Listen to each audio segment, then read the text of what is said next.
Hi അസ്സലാമു അലൈക്കും. Welcome back to Faseela channel. അപ്പോൾ ഇന്നൊരു ഹെയർ ഗ്രോത്ത് റെമഡിയാണ് ഉണ്ടാക്കുന്നത്. അപ്പോൾ ഞാൻ എൻ്റെ വീട്ടിൽ തന്നെയുള്ള ചെമ്പരത്തിയാണ് എടുക്കുന്നത്. അപ്പോൾ നമ്മുടെ വീട്ടിൽ തന്നെയുള്ള ഇൻഗ്രീഡിയൻസ് കൊണ്ട് എങ്ങനെ മുടി വളർത്താം എന്ന് നമുക്ക് നോക്കാം. അപ്പോൾ അതിനായിട്ട് നമ്മൾ 2 ചെമ്പരത്തിപ്പൂവ് പിന്നെ ഇലകളൊക്കെ പറിച്ചെടുത്തിട്ടുണ്ട്. പിന്നെ വേറെ ഇൻഗ്രീഡിയൻസ് ചേർക്കുന്നുണ്ട്. ഇതിൽ കഞ്ഞിവെള്ളം, തലേ ദിവസത്തെ കഞ്ഞിവെള്ളമാണ്.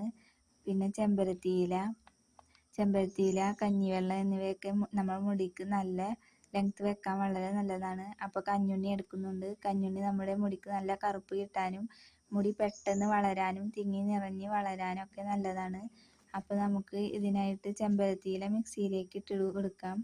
പിന്നെ നമ്മുടെ കഞ്ഞുണ്ണി ഇട്ട് കൊടുക്കാം. കഞ്ഞുണ്ണി വളരെ നല്ലതാണ് മുടിക്ക്. പിന്നെ കഞ്ഞിവെള്ളം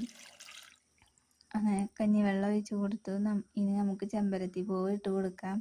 ഇനി ഇത് മിക്സിയിലിട്ട് വന്ന് നമുക്ക് അടിച്ചെടുക്കാം. അപ്പോൾ നമ്മുടെ worlds number 1 hair growth remedy ready ആയിരിക്കുകയാണ്. വീഡിയോ ഇഷ്ടമായി ലൈക്ക് ചെയ്യാനും സബ്സ്ക്രൈബ് ചെയ്യാനും ഷെയർ ചെയ്യാനും മറക്കല്ലേ. അപ്പോൾ ഇത് എല്ലാവരും ആഴ്ചയിൽ ഒരു ദിവസമെങ്കിലും ഉപയോഗിച്ച് നോക്കൂ. നമ്മുടെ മുടി വളരെ എളുപ്പത്തിൽ വളർത്തിയെടുക്കാം.